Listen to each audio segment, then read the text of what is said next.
देख रहे हैं DD national. Narendra Mishra ji SC के वकील ने ईवीएम को लेकर जब सीजीआई के पास गए तो उसका जवाब इनकम्प्लीट तरीके से पूरी तरह से सेटिस्फाई नहीं किया। ईवीएम काउंटिंग मशीन को बिना चार्ज किए कैसे चली, चलाने के वक्त कौन कौन मौजूद रहा, इंडी अलायंस के लोगों को एक मैसेज भी दिया। नरेंद्र मिश्रा ने मीडिया के सामने आकर लोगों को साथ होने का एहसास दिलाए। वे जो हताहत हुए हैं उन्हें बल मिलेगा। इंडी अलायंस की बैठक जो प्रस्ताव पारित किया उसके लिए भी लोगों को अवगत कराएं व उनके भरोसे को भी बल मिलेगा। पेश है एक रिपोर्ट।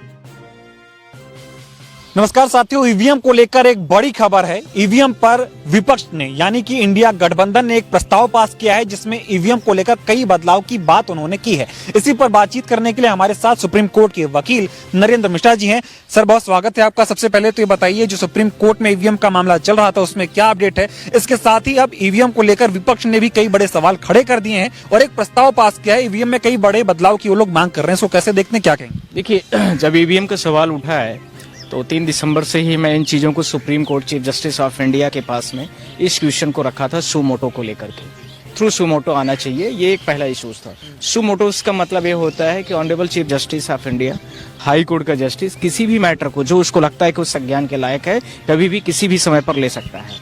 इस समय पर वोटिंग राइट से ज्यादा पावरफुल कोई भी आर्टिकल्स भारत देश में नहीं है। स्टेटरी राइट्स से भी ये पावरफुल राइट्स है, यानी इसमें सारे राइट्स पब्लिक जो है किसी स्पेसिफिक व्यक्ति को या स्पेसिफिक पार्टी को या स्पेसिफिक कैंडिडेट को दे देती है, डिलीवर कर देती है, जिसका कंप्लीट वायलेशन आप लोगों ने देखा होगा और जिसकी आवाज मैं कोर्ट तक ले आया हूँ। और उसमें अभी कोर्ट से हमें बहुत कुछ लिबर्टीज भी लेना है। वो जो इनकम्प्लीट ऑर्डर है उसको भी हमें कंप्लीट करना है। इनकम्प्लीट का यदि सेंटेंस मैं कह रहा हूँ तो इसका मतलब ये हो गया कि बहुत सारी चीजें जो आधा और अधूरा जवाब है या जजमेंट है तो वो नहीं होना चाहिए, उसको भी लेकर के मैंने किया है। अब इसके साथ में मेरे 2 प्रश्न हैं। पहला यह है कि अभी तक जो चीफ इलेक्शन कमीशन ने कोई भी 15,000 कंप्लेंट मध्य प्रदेश छत्तीसगढ़ के जितने भी कंप्लेंट्स थे उनको लेकर के कोई भी संज्ञान नहीं लिया है। तीसरा, मेरा जो ईवीएम को चार्जिंग को लेकर के 5-6 क्वेश्चन मैंने पूछा था आप लोगों के माध्यम से। पहला प्रश्न यह था कि ईवीएम यदि क्या चार्ज ऑटोमेटिकली मोड से हो सकती है, फर्स्ट। सेकंड, यदि हो सकती है तो कैसे। इसके साथ में तीसरा है कि यदि ईवीएम को चार्ज किया गया है तो उसके जब चार्जिंग की गई तो उस समय पर कौन उपस्थित था? क्या चीफ इलेक्शन कमीशन था या उसके सबऑर्डिनेट बॉडीज थे या इसके साथ में कोई पार्टी विशेष थी?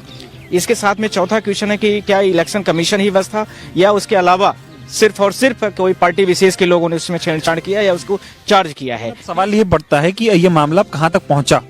सवाल ये जो है तो अभी सुप्रीम कोर्ट का जो डायरेक्शन था उस डायरेक्शन तक ही पेंडिंग है और ऑर्डर अभी अपलोड नहीं हुआ था। दिन में मैंने जो देखा था तो इसके साथ में जो है तो मैं दूसरे प्लान पर आ गया हूँ और मैं अपने बी प्लान्स को एग्जीक्यूट करूंगा। आपको जो विपक्ष के नेता है उनका भी जो है समर्थन मिल रहा है। कल इंडिया अलायंस ने एक प्रस्ताव पारित किया ईवीएम को लेकर। उन्होंने इस बात का जिक्र किया कि जो वीवीपैट पर्ची होती है उसको बॉक्स में गिराने की बजाय जो मतदाता है उसके हाथों में दे दिया जाए और जब ईवीएम में वोटों की गिनती हो तो उस पर्ची की बकायदा गिनती होनी चाहिए ताकि जनता को पता चले हमने किसको वोट दिया था, कितनी गिनती हुई।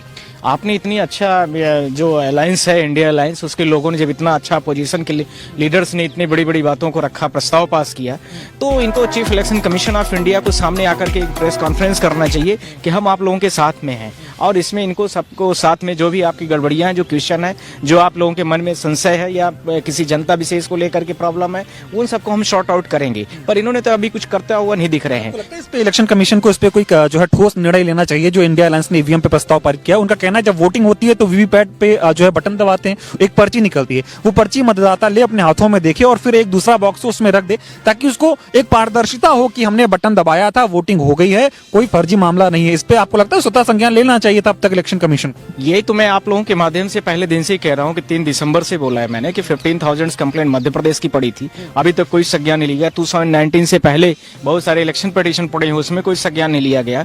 अपोजिशन के लीडर पिछले 5-6 महीने से ट्राई कर रहे हैं chief election commission of India के सामने मिलना चाहते हैं तो वो भी नहीं हो पा रहा है। इसी के साथ में आप लोगों ने देखा होगा कि अपोजिशन के जितने पूरे लीडर इंडिया अलायंस के हैं वो भी सारा का सारा अपने व्यक्तिगत टाइम चाह रहे हैं इलेक्शन कमीशन के साथ में। गड़बड़ियां जो हो रही हैं इलेक्शनों में उसका लेकर के जवाब चाहते हैं, पर इलेक्शन कमीशन सामने नहीं आता। वो तो बिल्कुल सिर्फ और सिर्फ इलेक्शन कराना चाहता है और इलेक्शन कैसे होगा सर्टिफिकेट तुरंत बांटना चाहता है। तो उसमें जनता के राइट्स को लेकर के उससे कोई मतलब नहीं है। आप लोगों को मैं बताने में बड़ा मुझे वो भी लग रहा है, जर्मनी एक बड़ी छोटी सी कंट्री है, इंडिया से काफी बड़ी छोटी कंट्री है। जर्मनी में सिर्फ 2 कैंडिडेटों ने इसका अपोज किया था कि हमारे वोटिंग राइट्स का प्रॉपर तरीके से नहीं हो रहा है, तो उन्होंने तुरंत का तुरंत इलेक्शन ही खत्म कर दिया। ऑनलाइन वाला सिस्टम वीवीपैट और ईवीएम वाला और मैनुअल बेस में आ गए। इसका मतलब जो बैलेट पेपर होता है उसमें उन्होंने कराने लगे। आप बांग्लादेश की देख लो, आप बहुत सारे स्टेट को देख सकते हो ऐसे है। सवाल खड़ा हो रहा है कि क्या चुनाव आयोग अपने ही जाल में फंसता जा रहा है? क्योंकि पहले जब ईवीएम हैकिंग पे सवाल होते थे तो वो लोग बोलते थे कि जो कह रहा है ईवीएम हैक हो सकती है वो चुनाव आयोग के ऑफिस में आए, ईवीएम को हैक करके दिखाएं। अब विपक्ष कह रहा है ईवीएम हैक करने की हम बात ही नहीं कर रहे हैं, हम तो इतना कह रहे हैं वीवीपैट की पर्ची हाथों में दे दो, मतदाता देख ले, उसको दूसरे बॉक्स में डाल के चला जाए, बाद में आप ईवीएम की भी गिनती करो, पर्ची की भी गिनती करो। बहुत साधारण सा सुझाव है, मान लेना चाहिए। बिल्कुल मानना चाहिए, और यदि ये नहीं मानते तो हमारे पास सुप्रीम कोर्ट का रास्ता खुला हुआ है। हम सारे लोग सुप्रीम कोर्ट में आ जाएंगे और सुप्रीम कोर्ट से फिर डायरेक्शन कराएंगे कि ये जो भी जिसमें भी पब्लिक 140 करोड़ की मतदाता जो है भारत देश के, उसमें जिसमें उनको संवैधानिक तरीके से अच्छा लगे, जो उनको मानसिक रूप से एक बैलेंस बने, उनको कि नहीं ये चीजें प्रॉपर है, इस चीज से हम सेफ हैं, उन चीजों को इलेक्शन कमीशन ऑफ इंडिया को करने की जरूरत है, न कि ये घुमाने की जरूरत है। आप लोगों के माध्यम से मैं यह भी बोलना चाहता हूँ कि कुछ हमें न्यूज चैनल वालों ने भी, यूट्यूबरों ने भी बोला है कि सर इलेक्शन कमीशन हमें थ्रेट करने के लिए बोल रहे हैं कि हम एफआईआर कराएंगे, ये करेंगे, वो करेंगे। तो मैं आप लोगों के माध्यम से यह भी बोलना चाह रहा हूँ कि इलेक्शन कमीशन को अपनी जवाबदेही और जिम्मेदारी दोनों निभाने की जरूरत है। यदि लोगों के मन में है तो आप उस डाउट को खत्म करिए। यदि आपके पास प्रश्नों का जवाब नहीं है तो आप जनता के सामने आइए और उसको वेरीफाइड करिए कि जो आपके क्वेश्चन है हमको टाइम दीजिए, हम इतने दिनों में इसको खत्म करेंगे, सॉर्ट आउट करेंगे। और यदि ईवीएम में गड़बड़ियां आ रही है तो पूरे भारत देश के वर्ल्ड के लोग आए, उसको टेम्पर्ड करें, दिखाएं जनता के सामने कि क्या हो सकता है। दूसरा, मैकेनिकल इंजीनियर और ये जो इलेक्ट्रिक इंजीनियर के बच्चे होते हैं जो कोडिंग करते हैं, 0-1 कोडिंग से होती है सारी चीजें, तो वो उनको भी दिखाएं, सारे उनको टाइम दें कि ऐसी चीजें होती हैं, तो सारे लोगों को अवसर मिलना चाहिए। यदि ये क्लियर हो जाएगा तो अपने आप ठीक हो जाएगा। तीसरा सुझाव जो कल इंडिया अलायंस ने दिया है वो बहुत अच्छा है, मैं उसको अप्रिशिएट करता हूँ। इलेक्शन कमीशन को उसको तत्काल संज्ञान लेना चाहिए और मेरी अगली मतलब जो इलेक्शन की पिटीशन होगी उसमें प्रेयर भी रहेगी। इस चीज को लेकर के ये सुझाव भी मैं आगे बढ़ाऊंगा। ईवीएम में ये बदलाव होने चाहिए, बिल्कुल होना है, वो तो मैं आपको पहले दिन से ही बोल रहा हूँ, उसमें कोई इशूज ही नहीं है, तो होना ही चाहिए। और इस चीज को लेकर के मैं भी उसमें एडिशनल डायरेक्शंस के लिए मैं आऊंगा। आपको लगता है ईवीएम में जिस तरह से अभी इन 5 राज्यों के चुनाव के बाद जो माहौल खड़ा हुआ, जिस तरह से विपक्ष का जो गठबंधन है इंडिया अलायंस, उन्होंने बातें रख दी हैं, तो 24 के चुनाव में कोई बड़ा परिवर्तन वोटिंग के मामले में देखा जा सकता है? देखिए, पूरा जो भी ईवीएम को लेकर के क्वेश्चन उठाए जा रहे हैं उसमें सबसे पहले तो सोशल मीडिया, दूसरा नेताओं में बहुत सारे बड़े बड़े नेता जैसे दिग्विजय सिंह जी भी, काफी अखिलेश यादव, बहुत सारे अपोजिशन के लोगों ने उठाया, कोर्ट में हम लोग उठा ही रहे हैं। किलो में सिर्फ आप?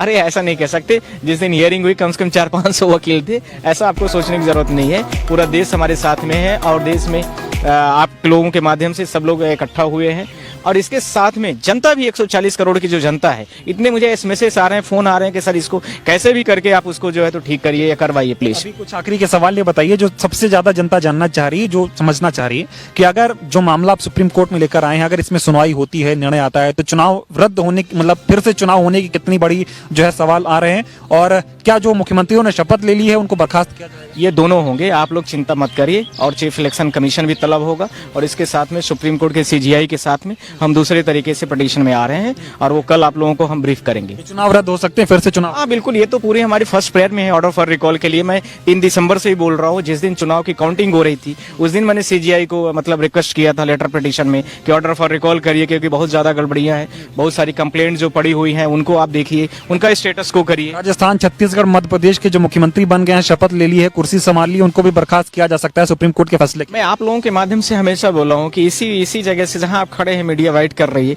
इसी से हम लोगों ने महाराष्ट्र के चीफ मिनिस्टर को बदला था, रात में उन्होंने ओथ ली थी, यहीं से कर्नाटक का भी हुआ था, यहीं से बहुत सारे स्टेट का हुआ था। वो एक अलग मुद्दा है, कानूनी होना चाहिए। मेरा मतलब है यदि कोई भी व्यक्ति कानूनी समाचार है कोर्ट का फैसला आ जाएगा तो बर्खास्त बदलने वाली यही कोर्ट बदलती है और इसी कोर्ट के पास पूरे राइट्स है। आप चिंता मत करिए, आप लोगों को 1-2 महीने के अंदर अंदर में सब कुछ होगा और इसी देश में होगा, इसी मीडिया बैठकों में सब लोग आप लोग आएंगे और यही कोर्ट करेंगे, आप लोग देखते जाना बस। आखिरी सवाल, 24 के चुनाव जब होंगे तो वोटिंग के नियमों में कुछ बदलाव हो सकता है, कुछ नया देख सकते हैं? अभी जो इंडिया अलायंस ने भी क्वेश्चन रखा है और हमारी भी जो प्लेयर्स हैं सारी, देखिए उसमें सुप्रीम कोर्ट क्या करती है और इलेक्शन कमीशन उसमें कितना कंसिडरेशन करता है, उसके आधार पर भी कहेंगे हम। पर हम वीवीपैट को मतलब सारी चीजों को लेकर के हम बैलेट